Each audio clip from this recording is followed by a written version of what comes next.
আসসালামু আলাইকুম। লাইফ লেসনে আজকে গুরুত্বপূর্ণ একটি বিষয় নিয়ে কথা বলবো। সেটা হচ্ছে আপনি কিভাবে শত্রু কমাবেন। তো মানুষ মানুষের সাথে শত্রুতা করবে, এটাই স্বাভাবিক। মৌলিক কয়েকটি বিষয় বলে দিচ্ছি যে এগুলো যদি আপনি মেইনটেইন করতে পারেন তাহলে শত্রুতা কমাতে পারেন আপনি অনেকাংশে। তো প্রথমটি হচ্ছে যে রাগ কমাইতে হবে। মানে অযথা রাগ করার যে বিষয়টা, এটা করা যাবে না। সব জায়গায় রাগ করা যাবে না।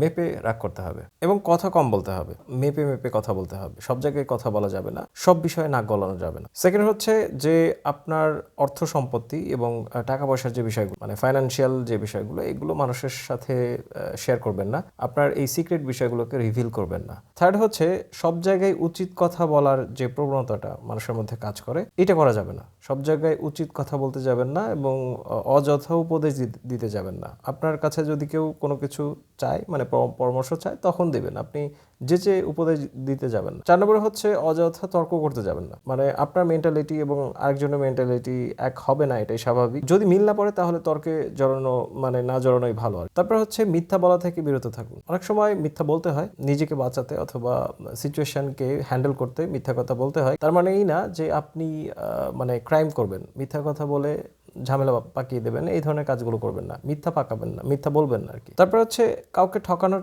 চেষ্টাটা করবেন না। এটা যদি করেন তাহলে মহান সৃষ্টিকর্তা বলছেন যে কেউ যদি কারো ক্ষতি করে, আমি জিম্মেদারি নিচ্ছি, আমি তার ক্ষতি করব। সেটা মুখ দিয়ে হোক অথবা হাত দিয়ে হোক। এবং শেষে যে বিষয়টি বলবো সেটা হচ্ছে কোনো বিষয়ে অহংকার করা যাবে না। হ্যাঁ, এটা খুবই কঠিন। এটা মহান সৃষ্টিকর্তার চাদর ধরে টান দেবেন না মহান সৃষ্টিকর্তার। এটা করা যাবে না। এটা যখনই আপনি করতে যাবেন আপনি ধ্বংস হয়ে যাবেন। অহংকার করা যাবে না। আপনার অনেক অর্থ রয়েছে, তাতে কি হয়েছে? Doesn't matter. কোনো কিছু ম্যাটার করে না। আপনি এখনই মরে যাবেন, একদম হাড়-হাড্ডি সব কিছু পচে গলে, মানে মাংস-টাংস পচে একদম হাড়-হাড্ডি বের হয়ে যাবে।